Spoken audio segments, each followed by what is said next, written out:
Hello, Hey, everyone. Odd Musings is live. yeah, I'm still waiting for my computer to bring up, so I'm on my phone right now. So Not a problem. It's always yeah, good to see you. yeah. How you been? We ain't I've talked been, since last week, really. yeah, overall doing well. As you know, those of you who've been following, we've been going through a lot as far as Jill's daughter Emily. Quick update. First of all, thank you everyone for the prayers. You guys have been awesome. It's just been pouring in, and she's been through a rough ride. 10 days in the ICU last night. Um, they were planning on moving her to what's called the step down unit today, um, but they're short on beds, and when they run out of beds, they evaluate who is the least critical and move you out to the next unit. So last night somebody came in who was really bad, and they determined Emily was the next to go. So they moved her out only a little bit early. So hopefully, I haven't gotten an update from Jill this morning. So hopefully last night went well, but overall she's making slow improvements. The chemo from for treating the leukemia has just really rocked her body hard.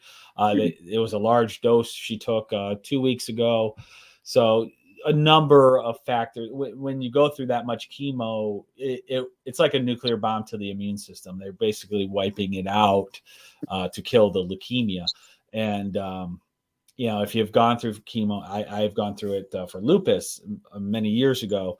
You're basically poisoning yourself and just hoping you're killing off more bad things than good things is kind of what you're doing. So it took a toll on her.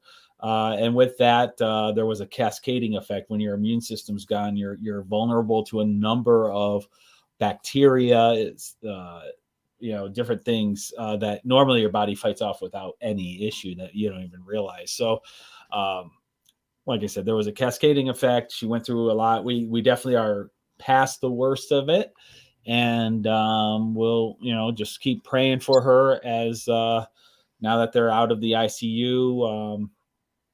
Hopefully things will keep getting better. So there you Um, have it. Thanks for the update. I hadn't seen it in a couple of days. I did see where Jill took. I was able to go home over the weekend to get a little bit of rest. Yeah, so she did that, and then she went back in, and yeah, and keep Jill in your prayers too. It has been mentally, physically, and spiritually tough on her because she's the only one that's there 24/7 for Emily on Emily's behalf. Now, the blessing is with her going into the step down unit, the rules aren't as strict, so I am able to go in as a visitor. So if Emily did well enough last night, I'm going to go in and sit with her so Jill can go home for like 5 or 6 hours, maybe get a nap in, maybe, because it's been nonstop awake Hmm. for while she's there. She's been there 8 of 11 days now. Wow. So that's a long time. Yeah, like even the nurses get to go home at the end of the day. Jill's been there round the clock. Um, so hopefully, if like I said, if she did well enough, I'll go in and relieve her so she can go home, and I'll sit with Emily for about 6 7 hours today, and so she can get some mental and physical rest. Yeah, she's got to take care of herself too. I know she's really worried Yeah, about her child, but Emily and that, but she's got to make sure she take care of herself. So yeah, glad yep. you're able to do And that for her. but you do what you got to do. So Yeah. so there's that. So thank you everyone for the prayers. We truly appreciate it. So many people are reaching out. What can we do? We appreciate it. Unfortunately, the scenario that we're in now, there's really not much to do. I mean, only one person can be in the room at a time. Only so, but we appreciate the sentiment and the desire that's behind those comments. And if there is something that comes up, we will definitely let everyone know. So All right. so let's get our sponsors out of the way. We Yeah, got yeah. Lauren's Your Family Chiropractic there.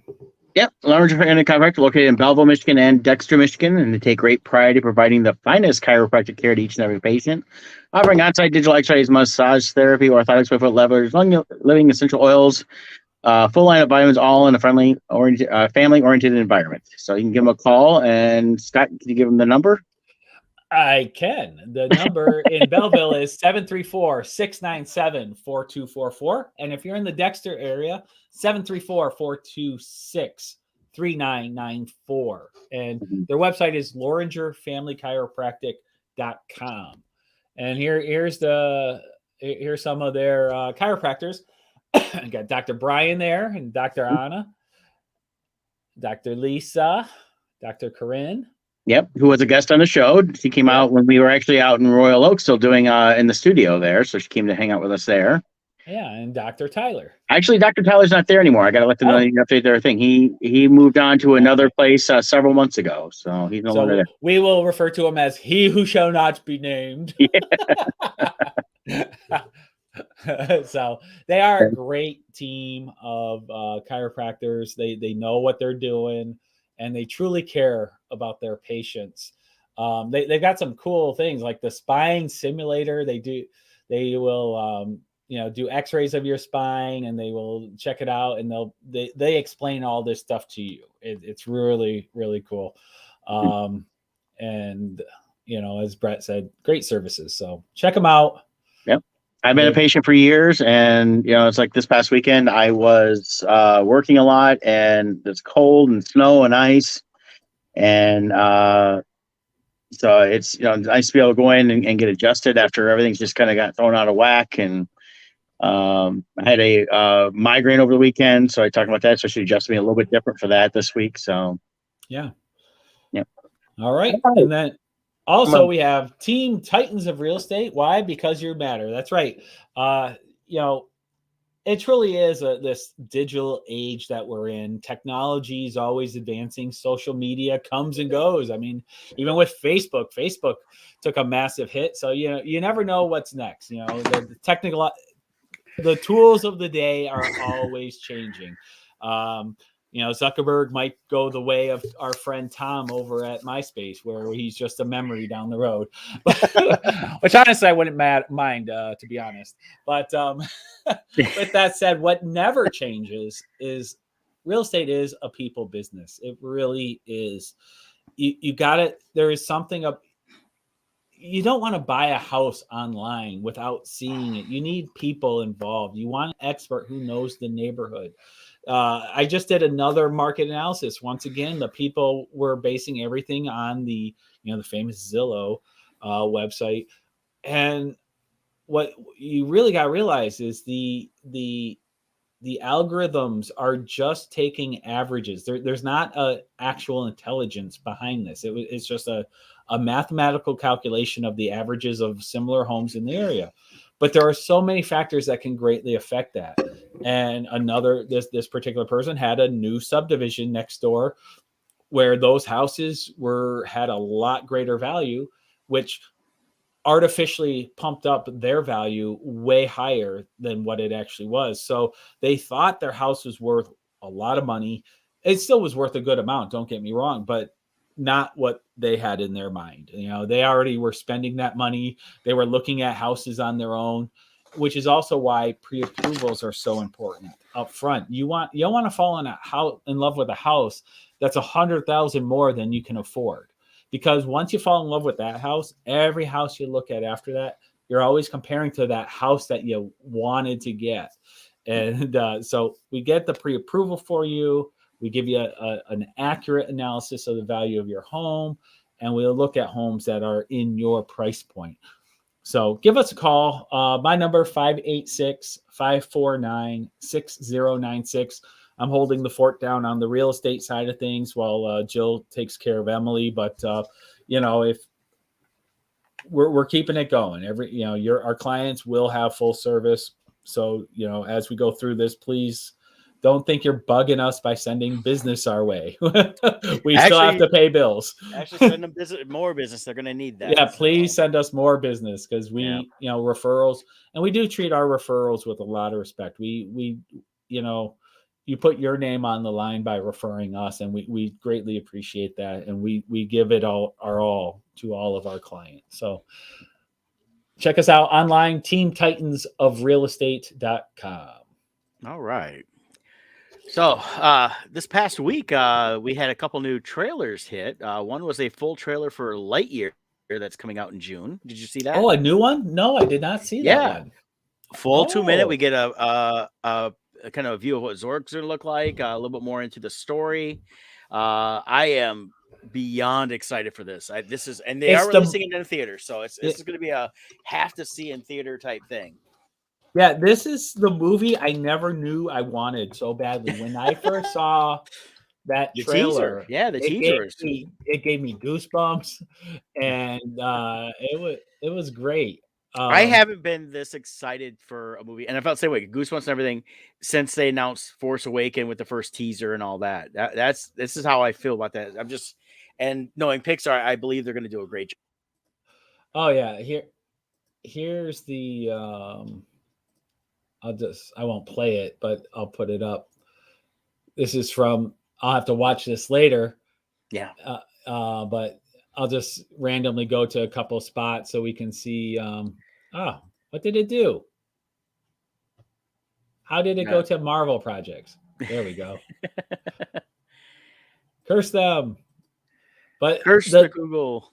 The animation style I absolutely love. It almost has like a Clone Wars feel. Like it's got that mix. It's got the coloring like here. A lot of the same coloring that you see in Wall-E.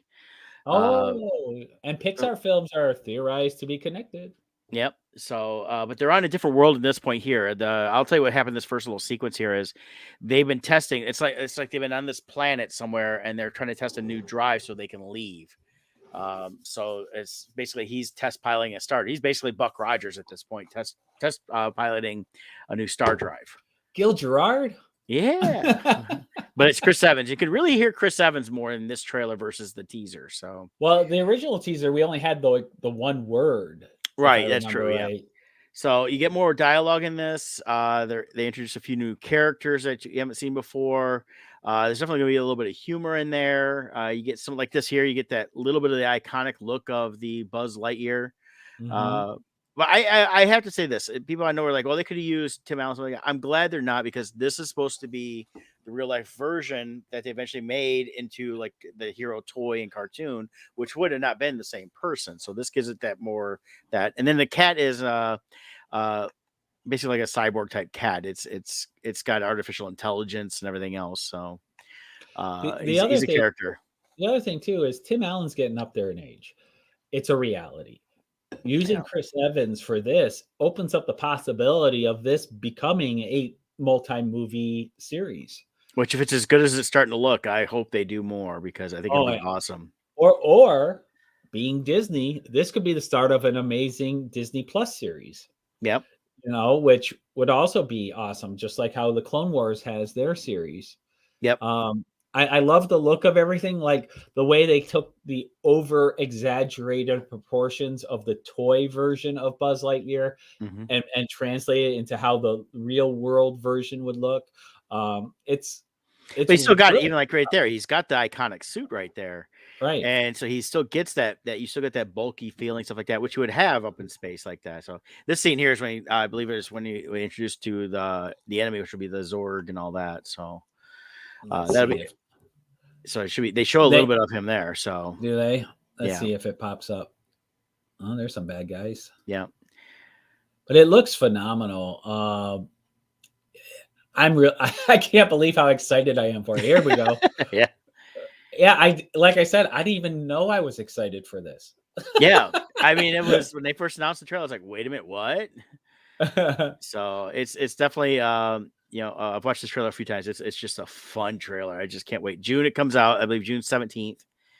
And I think it's just gonna be monstrous. And I'm hoping Disney sticks to a theatrical release with this, because this needs to be seen in the theaters nationwide, and not. I don't mind importing stuff over to Disney Plus if they want to go quicker with it, but give me the chance to go see it in the theater, because I'm willing to pay to see movies in the theater if they're not available on the streaming right away. Well, I think Spider-Man, the results of Spider-Man really show that. And really, we got to thank Scarlett Johansson for this, because she's like, no, you are taken from me, because I'm supposed to be earning off of profits. And I'm glad she stood up for herself, because there is I believe movie theaters are one of those key elements in our society still. We are eroding. I was just talking this morning about it to a coworker here. We have so eroded our connections as a culture, as a people, through social media. We are so connected now that we don't connect. Yeah. Like nobody talks anymore. Nobody wants to see each other anymore. It's just we're becoming more and more disconnected, and movies are one of those places where we come together and have shared experiences. There's something about shared experiences that are so important. Even our video games, like, we used to get together at arcades and everybody would see each other and play games together. Now everyone's sitting by themselves in their various houses playing together through the internet, but there's no real connection. And movie theaters are vital for that, I think. No, I agree. I think it's a lot of things. I mean, so many people I've noticed in the last several years on Facebook and the social medias love to post how, especially I've noticed this, and this is not trying to be sexist, but it is what I see mostly is mainly women. How I just want to be at home with whatever their beverage of choice is, wrapped up in a blanket with a good book / Netflix, something by myself. Yeah. And I see that a lot. So, which I understand, you want to get away from stuff, but yeah, people are just like, oh, I'd rather not do anything, but why can't everything just be here? I love having everything delivered. And granted, I'm a delivery guy, so I mean, I'm making good money doing that, working my butt off, but you got to get interpersonal connections. I mean, that's one thing I when I'm out and about and I get a chance to talk to people that work at the stores I go in. I don't get to talk to a lot of the customers on a regular basis other than what's going on. But, I basically try to have some interaction with people so I actually have some real interactions. You miss it. And it's nice when you get like 2-3 minutes just to even chat with somebody, because these last 2 years I've really tried that, and it's everything's been pushing out. We must distance. You must not be near anybody. No more touching. No more this. No more that. Yeah. And I think it is eroding our society in a lot of ways. So yeah, it's like food. There's a healthy balance that needs to be achieved. Alone time is good. It's good to have quiet time. Life isn't meant to be nonstop chaos and busyness. Yeah. But we're designed for fellowship. We're designed to interact with others. And too much isolation can be very bad. Yeah. And so yeah. But we got a little bit off topic from like it. Right? Yeah, definitely. But the other thing was the best quote I've seen on this. This will be where I let's see here. Where's the quote?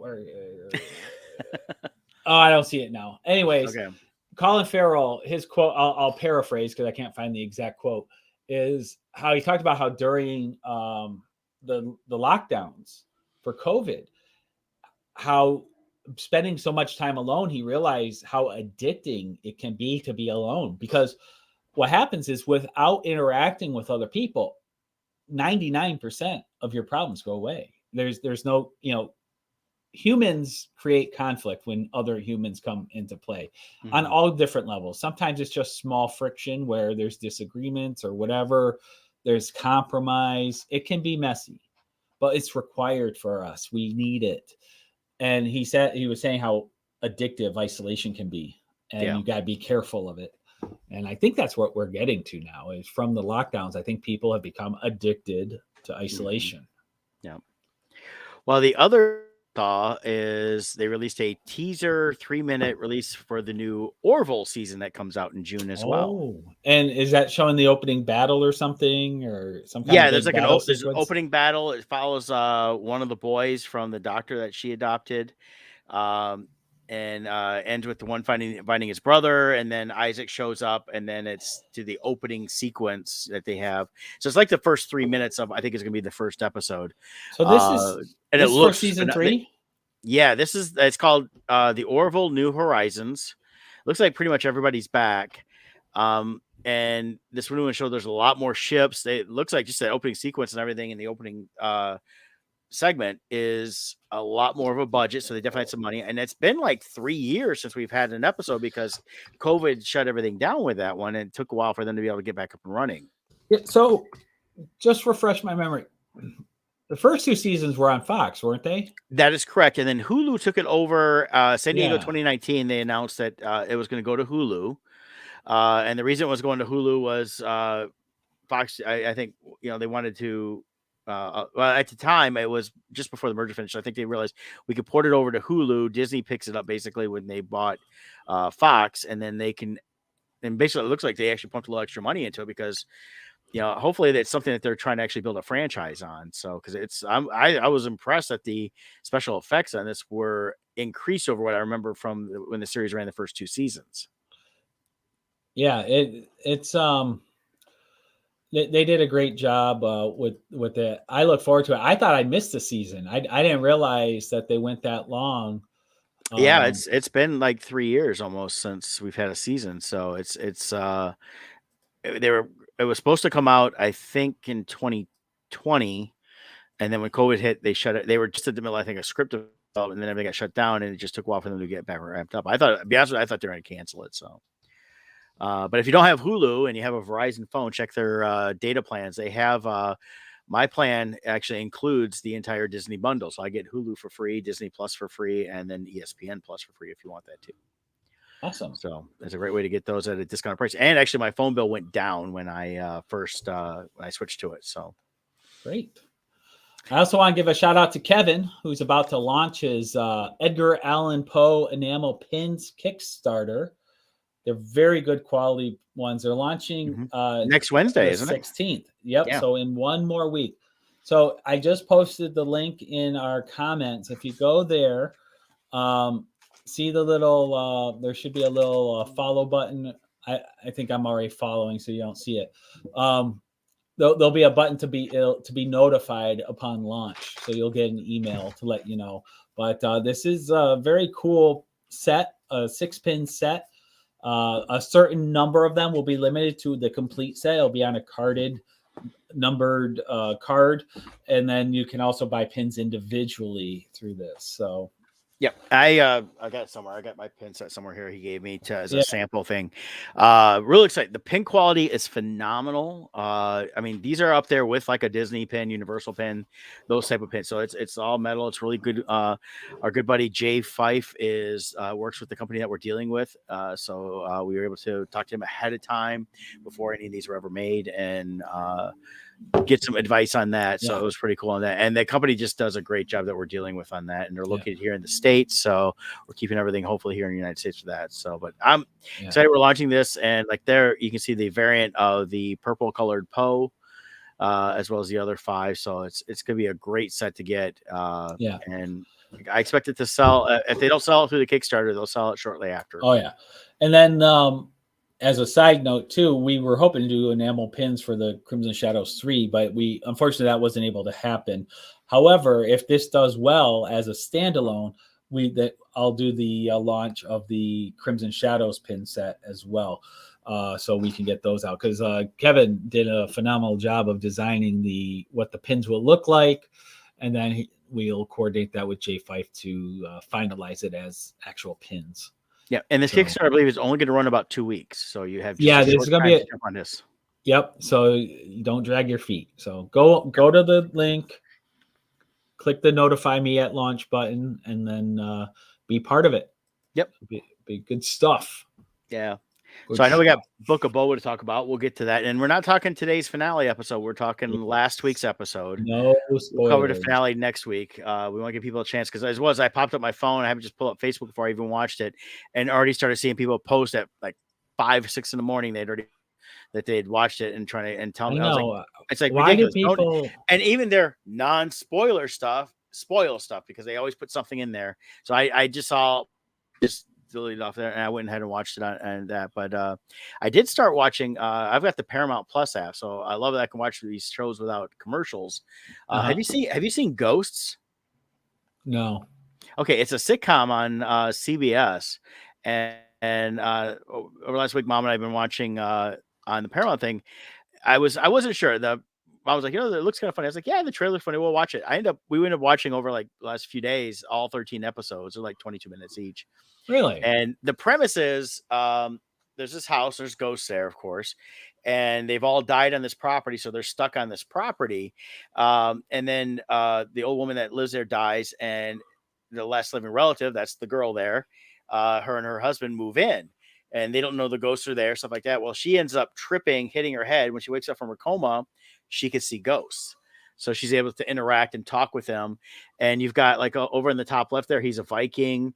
The bottom left, she's a jazz singer. The one up here with her arms going middle next to the Viking, that's a hippie. And then the guy up top there is like a 90s yuppie. And then you've got a Revolutionary War general, the Boy Scout there with the arrow through his neck, a Native American here. And then the bottom right here, she the relative of the girl. That's why I think they had them both in blue for this picture. But she was around like the late 1800s. And it's just funny. And then other ghosts, there's actually other ghosts in the house. There's a bunch of them that died of like cholera or something like that. And they live in the basement. But I was surprised. I actually really enjoyed it. I found it funny. They're not deep episodes. There's just some interesting things going on with that. And, them actually learning how to deal with the ghost aspect. And the ghosts can do little things, but they can't like do serious stuff. Like Thor, his ghost power is he can affect electricity, so he can make the lights flicker. The singer, when she sings, it kind of projects out. And if you walk through them, sometimes things happen. Like when you walk through the Revolutionary War ghost walks through you, you smell sewage because he died of dysentery. Dysentery. There you go. A good old classic. Yep. So there's 13 episodes available right now. I don't know how many is going to be for the whole season. It didn't seem to be like a season finale. I hope there's more coming out, and it's been renewed. I saw it was renewed for a second season. So I definitely recommend checking it out. It should be on demand also on your cable channel if you have cable. And then like I said, if you got the Paramount Plus, definitely watch it on there because you can get it without the commercials. And I really enjoyed it. I was surprised how much I was enjoying it as we got 4 or 5 episodes into it. Awesome. Well, that sounds like a fun one. I'll definitely check that out. Sometimes it's nice just to have the lighthearted comedy, something just to make you laugh. And like right now, we're still doing Ozark because as I said, Jill's schedule has been at the hospital, so we've had limited time with her home. But we did watch a couple more episodes. So we're through episode 3. I think for the season 4 part 1. We're loving it. It's great. I'm further of the mindset that Wendy needs to go a horrible death. Wendy Bird just drives me nuts. She just drives a wedge in everything. Yeah. And Marty is just always like, seriously? That's what you're going to do? That's your plan? I am excited to see where this goes. And I'm looking forward to part 2. Hopefully it's in the summertime that'll launch. So yeah. But yeah, so check out Ghost. It was fun. And then I tried to watch that one on blanking on the name. It's a long name. It's with Kristen Bell on Netflix, and she's like a woman lives across the street from this house. Like it's like a, it seems to be based on the old Hitchcock view from a window. But her premise is her daughter died and her and her husband divorced, and so she's an alcoholic, former painter living in this house across the street, and someone moves in and she thinks she sees a murder. I ended up kind of skipping through a couple episodes and watched the end just to see where it ended. And I like her a lot. I just don't like the story and premise of it. So let's see. Let's go to that. Here's an article. And people are loving it, and that's fine. I was just kind of like, ugh. Well, warning, Kristen Bell's new Netflix thriller has a major not safe for work scene because everybody's watching this at work. Yeah. Well, it is. She does have a major sex scene in this, and while you don't see it, I did watch, I was watching through that episode and I finally jump a couple episodes and end it.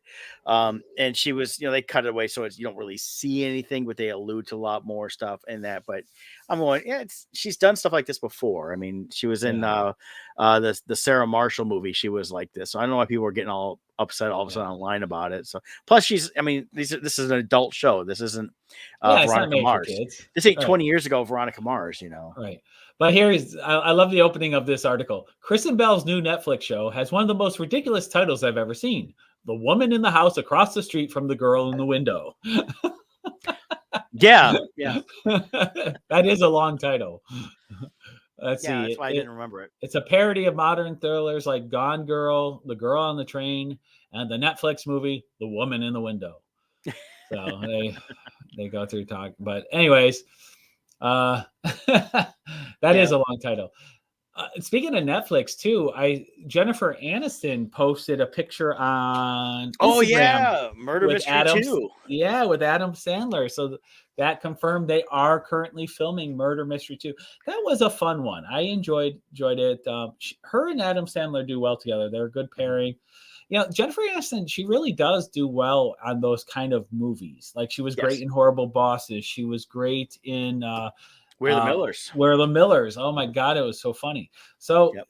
she does well in that kind of comedy. And, you know, you go back to her roots. She was in Friends, you know. Well, even So, before Friends, she did a sketch comedy show in the early '90s. That's where she really got a launch on Fox, and then when that canceled, then she got Friends almost right away. So, but she's a comedian. She knows how to. She's got good comedic timing. she was great in Office Space. Yeah, Office Space. She was, and that was the 97. flair. Yeah, she has the flair. yeah. Between that, she did the breakup with Vince Vaughn. You know, things like that. Yeah. She's had a lot of those good movies. I enjoy those because they've got a lot of different humor. She does a great job on that, and I'm glad she kind of sticks to mostly what she knows is her strengths in a lot of these. But yeah, the Murder Mystery one, I think her and Sandler, and I like the way he's got his mustache back and everything else. So I'm excited about that one myself too. It was a fun one. And one, you know, Adam Sandler for me is hit and miss. Some of his stuff is so over the top goofy. Although I will say the first Murder Mystery was my favorite thing he's done so far on Netflix. I agree. No, I gotta say though, I still haven't seen Uncut Gems, which is a serious role for him. I want to see that. I just never got around to seeing it. The only really hardcore goofy one he has that I actually kind of enjoy is the Hubie Halloween. Oh, Hubie Halloween. Yeah, that's my second favorite on Netflix right now. And, you know, the only criticism I have for it is I wish he didn't do the Waterboy type voice. I wish it was a little bit different. But the problem, I liked it a lot. It was actually funny. I watched it a few times. So yeah, Adam Sandler only has like 2 voices he can do. So all of his roles has to be one of those 2 voices. Right. Yeah. Same with his singing. Yeah. I feel like I watched a lot this last week, and I kind of did, but part of it was with the snow last week and everything else. I had more time where I wasn't going anywhere. I did watch Nightmare Alley on HBO. That's the Guillermo del Toro movie that just came out. Oh yeah, Drew Struzan, famous artist who did all the movie posters back in the day. He posted a portrait he did of Guillermo del Toro and praising that that show. What's it called again? Nightmare Alley. It was I liked. It's worth watching once. I liked the first half better than the second half. The second half, the first half, it reminded me a lot of the show Carnival that was on HBO years ago, because it does take place in that traveling carnival type setting. And there's Kevin. Hey, Kevin. And I liked it a lot. I'm not gonna get too much. I recommend watching it, especially if you like it's more of a cerebral thriller. But about 45 minutes into it, I kind of figured out exactly how it was going to finish up, and it did. So for me, the last part of it was just kind of just watching, waiting for it to go. And it's a long movie. It's like 2.5 hours or so. I watched it on Max. I think it might be in theaters, but I know it was on HBO Max. So yeah, I hear it saying HBO Max here. So very cool. So worth seeing. Yeah, I would watch it once. I would at least watch it once. To me, I don't think I would have a need to watch it again. But I mean, everybody was great in it. The acting was phenomenal. I liked everybody in it. I just the last half, and I agree with Kevin. It did feel like a 50s suspense movie, but it is based on a movie from I think the 40s and 50s. It was a remake. This was not a wholly original product. Okay. So it was a remake. And he said Last Night in Soho is better. I haven't seen Last Night in Soho yet, but I want to see that. I really enjoyed Last Night in Soho. Last Night in Soho took an interesting twist that I wasn't. It was actually a more horror in a way. It's really well done. I like the twist in Last Night in Soho. We saw it in the theater. We really enjoyed it. Actually, I think we saw it on Halloween night. And with the way the twist is, it was like perfect watching it on Halloween night. Okay. But it's really worth seeing. Yeah, checking that out soon here on that. But yeah, I loved from a filmmaker perspective of Nightmare Alley. I love the visuals. I love the set design. The costumes were great. I just felt like they probably could have trimmed off about 35 minutes of that movie after they left the carnival aspect of it to get into the meat of the story as it was supposed to be, and it would have been, I think, a little bit better. I also thought that Nightmare Alley would have more of a horror aspect without being full on horror, more of that, again, that more of that suspense, but it definitely was more of a gumshoe suspense type movie in a lot of ways without it being like a detective story. Okay. But Bradley Cooper is phenomenal in it. The girl on the right there, she was great too, as well as the other two actresses. I mean, they were all really good. And then there's a lot of other great actors you recognize that pop in and out that have been around for a long. I mean, Ron Perlman was fantastic in the role he had. So Nice. but I recommend checking it out. I mean, I'm not. I to me, again, I had it figured out, and I was a little disappointed. I figured out the twist, and I knew where it would end at. But at the same time, I still watched the whole thing through and enjoyed a lot of it. But it's something I probably won't be able to revisit for a long time. Yeah, for me, you know, I mentioned last week I had started watching the Marvel movies in timeline order. Yeah. So I hit the point I was dreading this week, which is when you're watching in timeline order, the two movies you get back to back are Thor: Dark World and Iron Man 3, which are my two least favorite Marvel movies. But I will say, wait once a again, minute. Those are probably not any worse than Eternals. Oh, let me rephrase that. I'm thinking of the first four. Eternals is my worst. That's the bottom of my list. You are correct. But in watching it, I all of these movies are so much better when you know the entire arc, which is really awesome because like I've tried to go back and watch Game of Thrones. And the ending of Game of Thrones is so bad. It ruins the experience of going back and watching the earlier stuff, which was so good. Whereas with Marvel, they did such a great job on their phases to wrap it up with Infinity War and Endgame that it enhances everything. So these movies are better watching them now. And well, I have to agree because I got to the same point of, okay, Iron Man 3 was not my favorite. It's my least favorite Iron Man. Thor: Dark World, I was always like, and I hadn't watched it in a long time when I watched this. When I did the same thing you're doing last year, and I got to those, I found myself, I enjoyed Dark World a lot more than I thought I would. Yep. Surprised yeah, Thor: how much Dark I World enjoyed is that. much better now. And then same thing with Iron Man 3. I actually enjoyed it a lot more than I did before. It's still not my favorite Iron Man movie, and it's still would be low on my list. But there were things in it I was going, wow, I didn't realize they went back and kind of referenced all of that. Yeah. And tidbits, things like that. And I'm going, oh, I forgot about that. And I forgot about that. Oh, that played into this. And yep. And also you're kind of in the back of your mind because of Endgame. You're thinking like in Thor: Dark World, like, oh, I wonder where Thor is now from the future because he came back during this scene. So he's running around back there somewhere.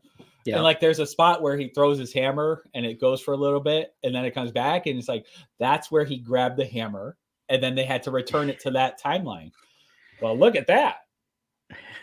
What is that? Well, that sounds like we got a spammer. So let's get rid of that person. Yeah, you take care of that. Live user there. Yeah. I don't know what that was. But anyways, yeah, so it's fun when you get to the points where you know they're time traveling back to be like in your head visualizing where they are in the scene and stuff. And there's an element to Thor: or Dark World I haven't seen since God, I think the year it came out. That was the last time I had saw it. I'd watched it the one time and it was fine. I was like, okay, it wasn't, and it was definitely a lot darker. And I was glad to hear when they were coming to Thor, I was kind of like, but then when they announced Ragnarok, you saw the trailer, I was like, oh, and you read about how Chris Hemsworth wanted it to be more in the line of Guardians, where it was a lot more fun and not so dark tone and serious. That that actually, in going back and watching, it made made Dark World looks better now than it did then because you know some things. And then I think it actually enhances how Ragnarok will be when you get to that. I agree. It gives it a shift in tone. But even watching that, I was kind of watching Dark World with that idea of, okay, this was too serious. They ended up wanting to add it. But they have their lighthearted moments. But it's a serious movie. You got his girlfriend is about to die because she's infested with this ether. Mhm. You've got his mother passing away. You've got well, his brother almost dying, but not. And there was something else that happened. But all of these things combined are like it is a heavy movie, but I think they were necessary. And that's the thing you got to keep in mind with Marvel movies is sometimes like Age of Ultron. At the time it came out, it wasn't as good of a movie because the whole movie was a placeholder to reposition the board so all the players were where they needed to be for the next movie. But when you watch it, you go back and watch it, knowing how it all plays out, you can now picture where it fits. It's a much better movie. And actually, I don't know. You haven't gotten to Age of Ultron yet, have you? Not yet. I actually, again, some of these ones that I found I were just okay with and not as crazy about, enjoying them much more because I'm seeing things in them that gets referenced 2, 3, 4 movies later, Right. that that came out later and things like that. It's like, wow, I mean, it really does show that, especially after the first phase, how much they were looking at things like, well, let's throw this in here, that in here, because lots of the first phase they were just throwing stuff in, and they figure we'll get to it later if we get to it, because even Thanos was not the focus originally, Right. but the reception was so huge they went with it. I forgot So how it's late the into difference. this they actually revealed Thanos. It wasn't until the Avengers end credit scene. So that whole time leading up to it, there was no Thanos that whole time. It was just a throw in. I looking back, I remember when they talked about it, it was a throw in for the fans, not realizing it was actually going to go all the way to Endgame for him. Well, yeah, they even talked about that in different things the Marvel people have, and they said, it was like we threw it in because we thought the character, we knew the fans loved to see it. It was something that we could maybe build towards, and they realized the reception was there, and that by then launching the Captain America movie with the Cosmic Q, stuff like that, they had that first piece they could just move on from, and they realized they could actually hit all those pieces that would get them where they need to be with the stuff that they still had rights to make movies of. Yeah. So phenomenal job. I think we have gotten so used to Marvel movies. I can't say it enough. It is historic what Marvel has done to make this many movies, keeping the same cast. It's not easy. I'm not bashing DC on this, but look at DC. They can't keep actors more than 3 movies. Marvel has somehow done it for 12 years, 13 years of people playing roles, and then they kill them off. And the rumor mill is Robert Downey Jr. is coming back, which is my theory all along, because he saved himself in the AI as a hologram. I think he's going to be back as he's going to be the Force Ghost Obi-Wan to whoever we know. Ironheart is coming, or Ironheart is coming. Well, and there's supposedly an Armor Wars series eventually, right. Stuff like that. So I mean, there's different aspects they can definitely bring him back in, and he doesn't have to actually do anything but record a lot of stuff ahead of time, and they could make him the Jarvis, the voice in the Iron Man suit. They could. There's so many ways they could incorporate him without having to just have a variant version come back as him. So I'm excited for it. So good job, Marvel. You guys have done an amazing job. And it's regardless of what some of these other directors have been saying, like Steven Soderbergh, he doesn't like these movies because there's no sex in these movies. These movies suck. I'm like, what? You don't need that. Well, and who did Moonfall? Movies. Whoever did Moonfall, they're Spider-Man, Star Wars, and Marvel movies are ruining the industry. No. When I saw the trailer for Moonfall, I knew it was going to bomb. It just it's just same a thing with the last thing. The Last Duel, I look at it, I keep thinking, okay, I can watch it now on like HBO or something, and like, I just don't want to watch it. It's like I saw the trailer and I'm like, I don't like the way that everybody looks. None of them fit what I would think those characters would be like if they should be, and it's just like, oh, you have to have Matt Damon and Ben Affleck. It just doesn't fit to me. Those guys don't fit in those type period pieces. So I agree. I think the casting was wrong. But to be fair, I haven't seen it yet. No, and I'm going to eventually try to, but I don't have almost 3 hours I want to dedicate to it because it's a long movie. Yeah. So you big time movie makers, when you make a flop, stop blaming Marvel and Star Wars. Maybe you need to start taking notes from Marvel and Star Wars. Marvel wrote a comprehensive story arc that covered 12 years, well, 11 years at the time. And That's not easy to do. Yeah. I mean, look at X-Men. They can't even keep continuity between two movies. I mean, they managed to keep continuity. How many was there? Like 22 movies in those 4 phases? Yeah, Marvel, they figured that out where the X-Men movies kept bounced all over. The first 3 X-Men tried to stay in continuity, then they relaunched it. Then they had to do a Days of Future Past trying to retcon some things because they screwed up, and then they still screwed it up from there. They launch Apocalypse and Dark Phoenix. They do 2 Dark Phoenix movies, and the last one just was horrible. So the last one made the first one look great. Yeah. So that's where the problem was, is because it was just all over the place. And again, we fall into this with different movies and different directors, things like that. Too many people want to take the source material and say, well, this is what I would do different. I'm going to make it better. And they're not following the originals, the storylines or stuff that came previous to what they'd done. So yes. But we've got Book of Boba Fett to talk about. Yes. AKA The Mandalorian season 2.5. Pretty much. I mean, that's all it was. I mean, it was The Mandalorian. So, yeah. But here's the thing to keep in mind: a lot of people are kind of making fun of that, and we're joking. But you've got to remember, these are part of a larger universe, just like Marvel. The Captain America movies. Mm-hmm. Yeah, it was a Captain America movie, but like Civil War, Captain America: Civil War was really an Avengers movie. It was. These are interconnected, and these characters come and go. They interact seamlessly with each other, and they're not existing in isolation of the rest of their universes. And that's what I love about this, And this episode 6, last week's episode, we had some great scenes with characters that are from other parts of the Star Wars universe. Yeah. So it was just a fun episode all the way around. It is definitely, everybody's like, oh, Mandalorian, that's why Book of Boba Fett sucks. Spend much time. They've done what they needed to do up to this point with Boba Fett. We found out what happened post the skiff barges. We saw him, as he survived for 5 years on Tatooine. They covered it pretty quickly with him, in the desert with the Tuscans.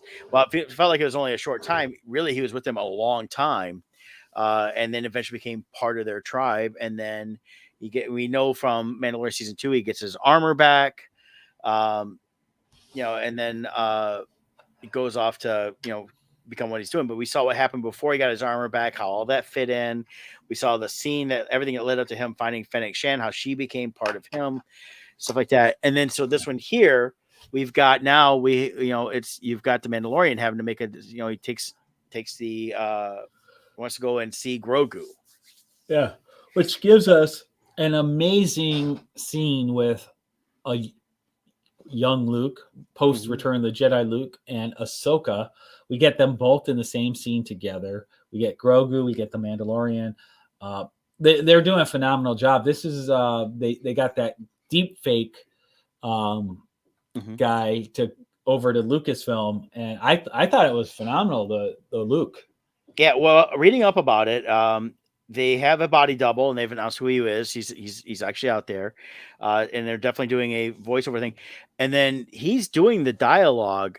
The voice is being computer manipulated to be Mark Hamill's from back in Return of the Jedi time.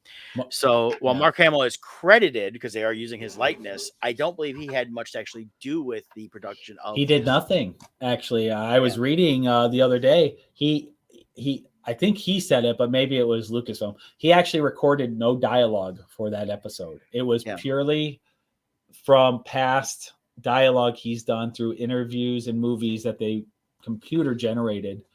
It sounded just like him. I mean, it's amazing. They did the sound, stuff like that. When I was watching, I was like, okay, there's a little difference here. So I knew there was something they were doing. I wasn't sure if they were trying to sync up the sound from him re-recording it, like animation, because it didn't feel like that either. So it didn't feel like it was dubbed. So, but it was definitely they manipulated the voice. So. It's a AI software for audio. Yeah. And it will grab, just like with the deep fake, it has billions of images of Mark Hamill in that time period, and it can grab the exact angle and picture of all these different pictures to make a composition that flows together. It's really amazing, and they do the same with the audio. Yep. And of course, with that, then we're still getting a lot of stuff popping up online about Sebastian Stan being actually playing Luke Skywalker because he's got more of the look. So my theory is this: I wonder, will they, using the CGI, like if they bring Sebastian Stan in?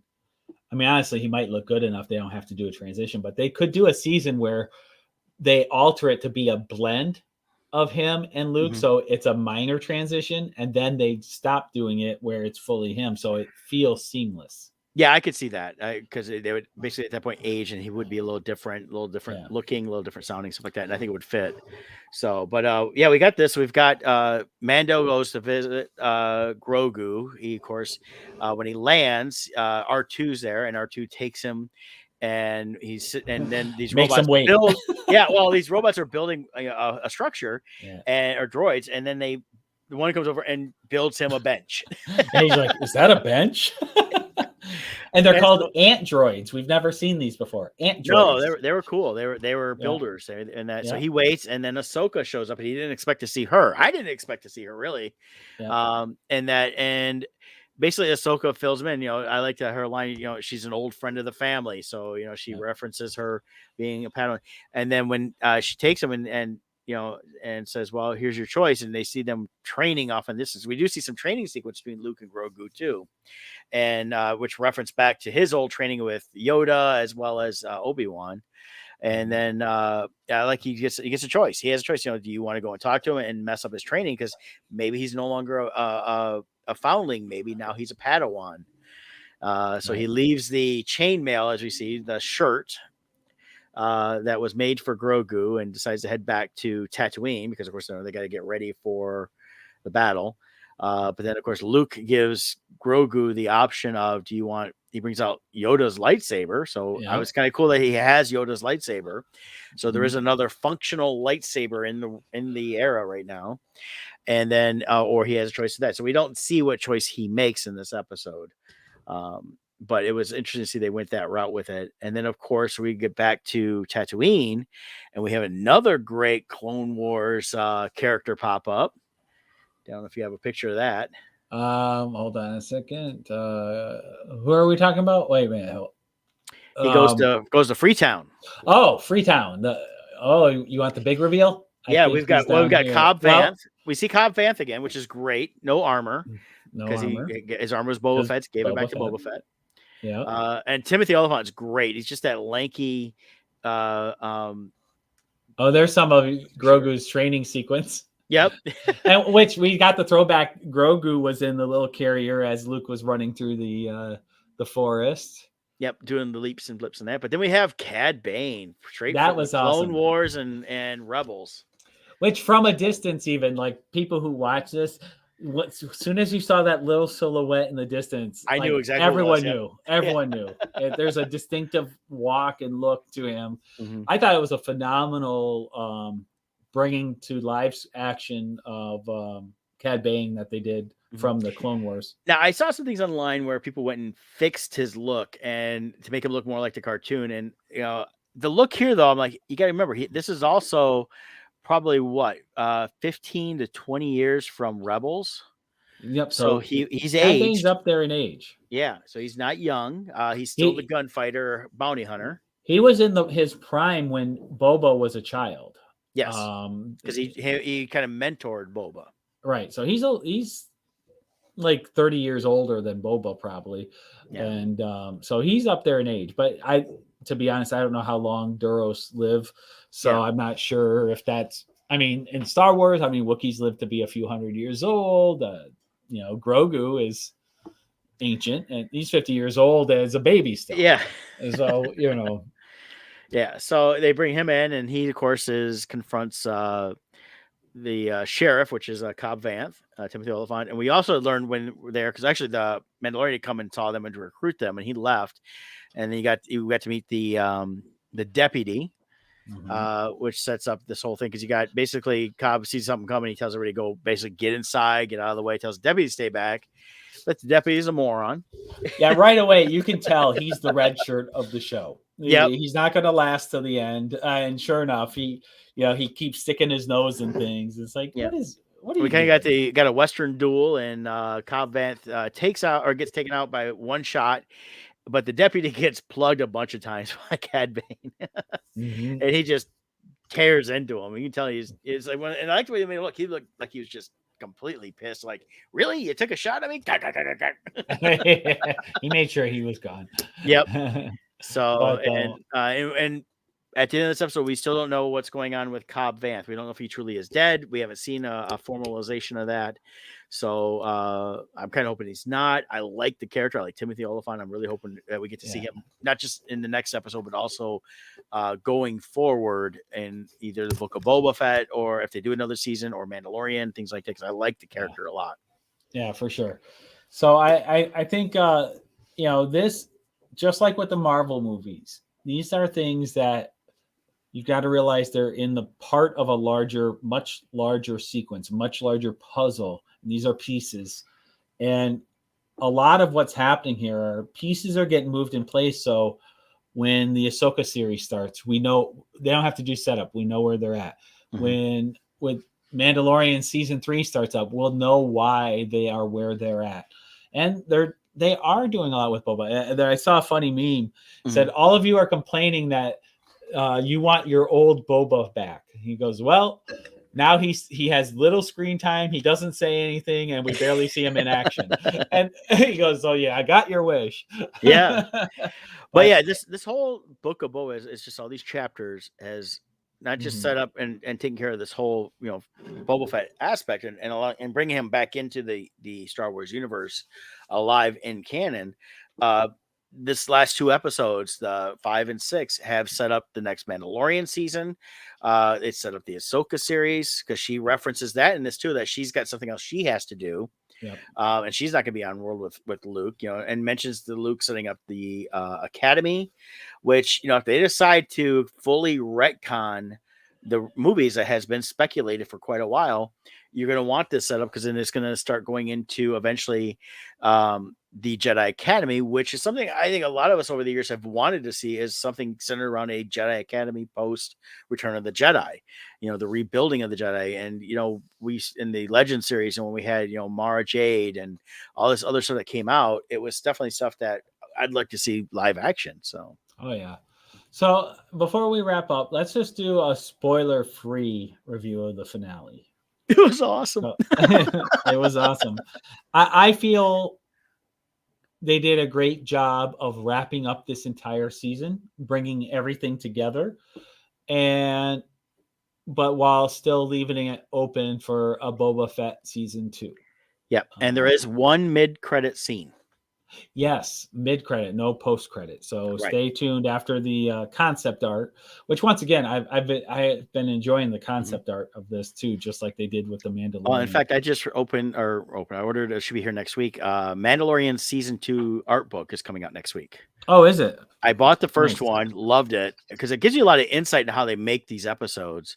So the season 2 come out, and when they announce a Book of Boba Fett one, I'm definitely going to have to buy that one. I'm loving this concept art they've done through 2 seasons of Mandalorian and now the Book of Boba Fett. So just phenomenal work. It's like around $29 on Amazon. So yeah, and then moving forward, I think Bad Batch season 2 is the next Star Wars series to come out, I think. Yeah, I believe Obi-Wan is going to be May.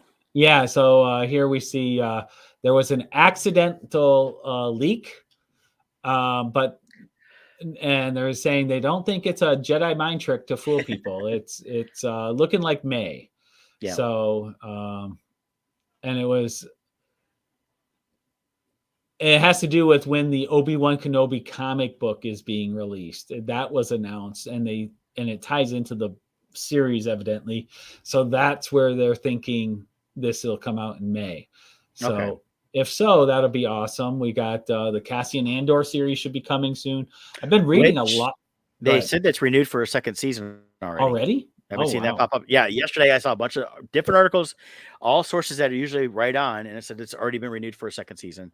And then there's talk of them bringing in what's her name from Rogue One too somewhere, which, I mean, I'm kind of like, okay, I could see him, but she didn't meet Andor before that. So if she's there, it'd be something where they probably cross paths, but she has nothing, doesn't know who he is. personally, I hope they don't because we kind of know her full Yeah, story. yeah. I'd rather not because the way it happens in Rogue One, it definitely felt like the first time meeting. Yeah. So, And I'm thinking the Andor series is, while to follow him, we get a couple seasons of this. I could see it being a launching pad for different aspects that could come up later on, even through the Mandalorian stuff. So, yeah, for that it'll be the technically pre-rebellion because the rebellion formally forms during Rogue One. So, well, there was a rebellion before that because you had the different groups. You had the Alliance, and then you had what's his name, Forrest Whitaker's character that they talked about there. well, And but they weren't formally the Rebel Alliance yet. right. Well, That they had the Alliance was the one group spinoff. They were kind of more the Alliance that would become the full Rebel Alliance down the road. but they formally formed during Rogue One, I believe, is when they do the formal. Yeah, they came together. But it was also union. there was the groups were around for Solo, which was 10 years prior. So. Oh yeah, definitely. But they were more like because you had Infus Nest and all that. So. They were like individual disassociated groups. Yeah, they weren't coordinated.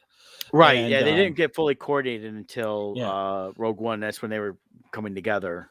Right. So the Andor series will be focusing on that era where, in the movie, he references the things he did and that, we have to follow through with this to be able to live with what we did.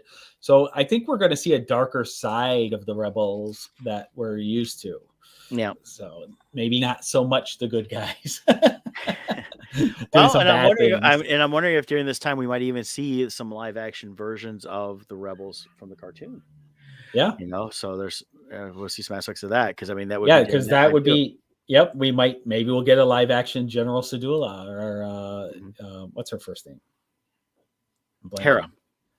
We could get Hera. We could get the Rebels cast. Those could intertwine. That would be awesome.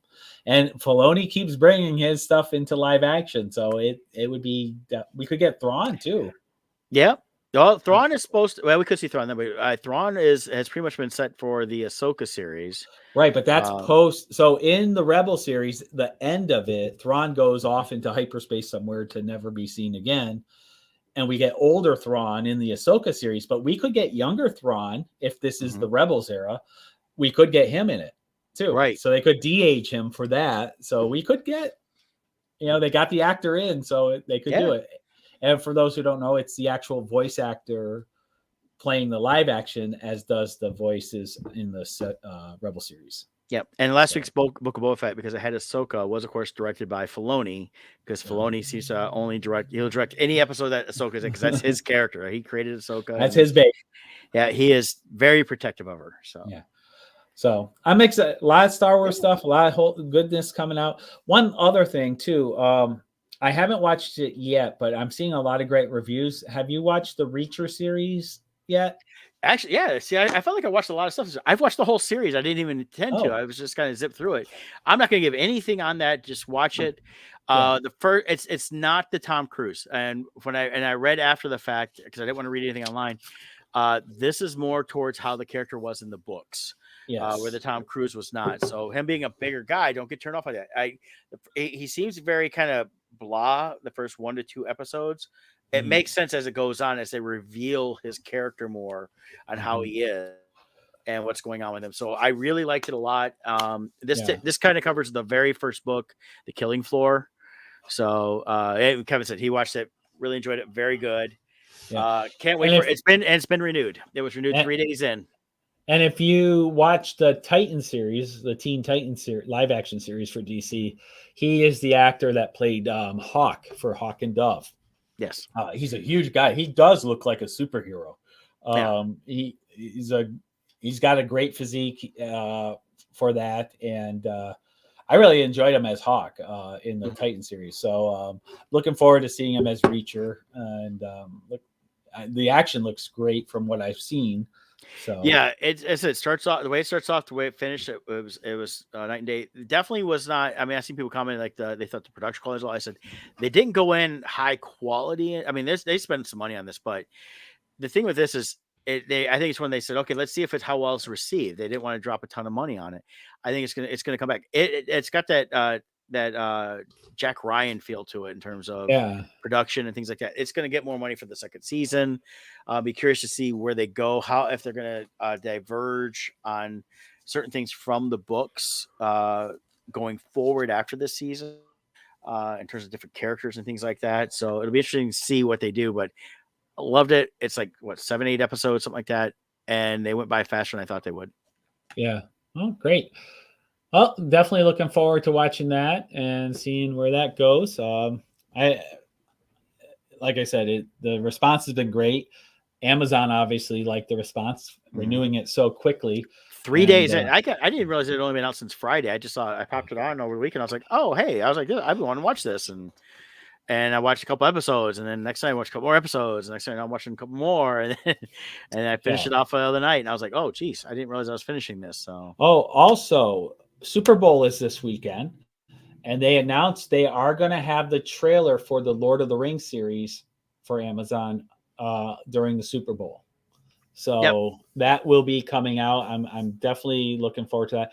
So if I'm understanding this right, this isn't redoing Lord of the Rings as we know it with Peter Jackson. This is going back to the age of when Sauron ruled, and all the men, like when they did the flashback sequence in the movies of how everyone joined to fight Sauron. I think my understanding is that's where it's starting. I don't know if it's actually going to go through the original Lord of the Rings or Hobbit series movies, but this is all that stuff that takes place prior for everything I'm seeing. Yeah. So we're going to see Sauron as the person he was. You know, all these characters when they were younger at this time, the elves and things like that. So it's not called, it's a Lord of the Rings series, but it's not Lord of the Rings.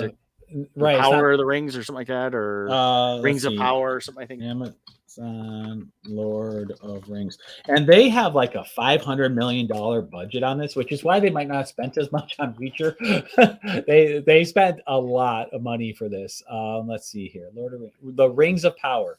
And what they did release so far, where they revealed the title screen there, is like they go through that whole speech that's in the movies about how so many rings were made for men and for the elves and all that. So I'm really looking forward to this, because this isn't, while I love Lord of the Rings, and if they redid it, I would watch it. I would rather see them do an era I haven't seen done. So I'm looking forward to this. Yeah, and that's exactly what I'm looking for. I was not excited about it. It's just a nice remake, because the Lord of the Rings films Jackson did and the Hobbit movies, they hold up. They still hold up. So yep, I still watch them over again, and the look and feel of that world is like, I believe they're basing a lot of this on the book, the Silmarillion, which is of the Rings of Power and Third Age. So that's kind of what they're basing a lot of this on, and then stuff they're extracting from the books. So that, and I've never read this the Silmarillion, but I knew it took place prior to. So, and my bold Super Bowl prediction. Within 5 minutes of the game being over, Tom Brady will announce he's going back to New England to be their quarterback. He is coming out of retirement. Okay. Did you see he's come out and clarified he's not ruling out a comeback? No, I hadn't seen that, but I figured that for the way with his announcement, when he made the announcement, he was just stepping away. It never said I'm done.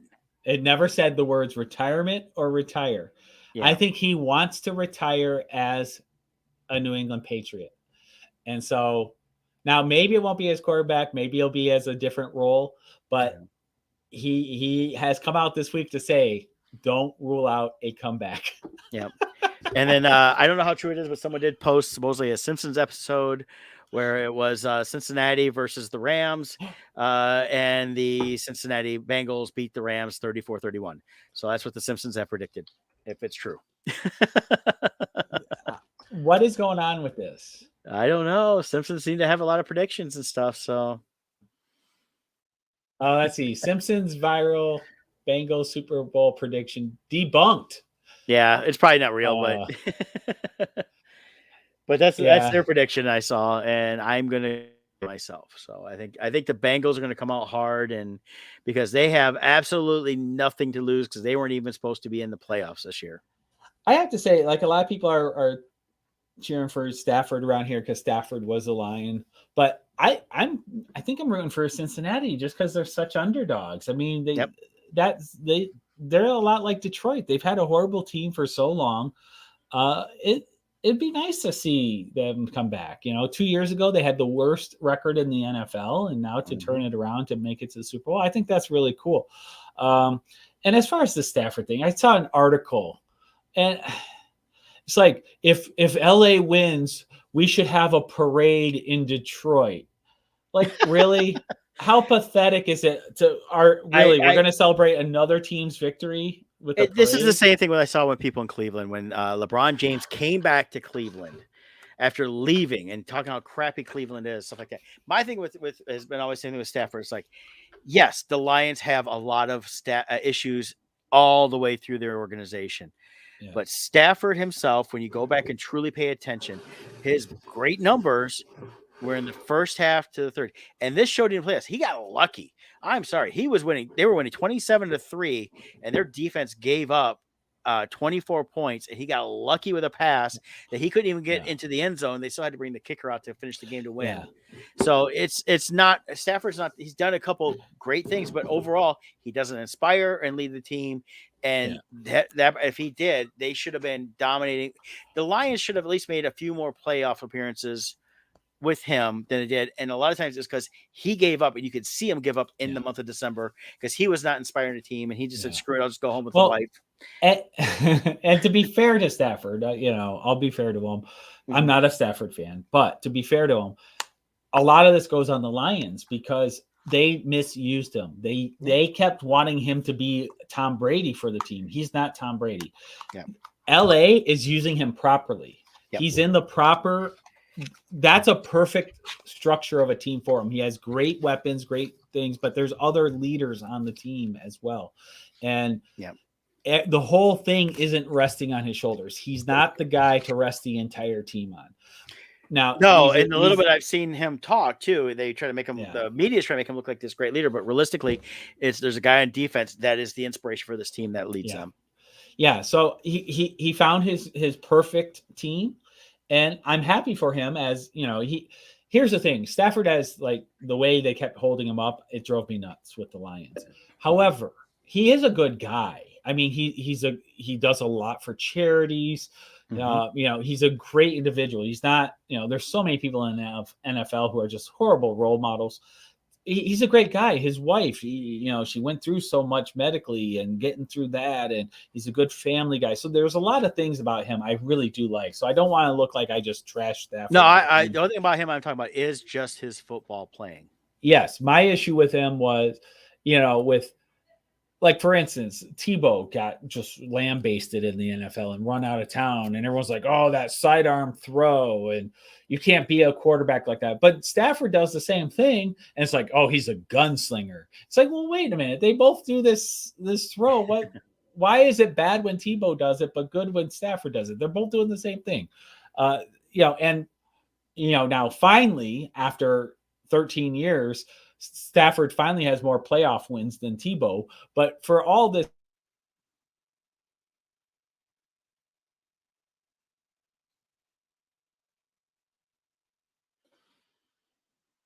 and I hope nothing but the best for him. But I think I am going to be cheering for Cincinnati this weekend.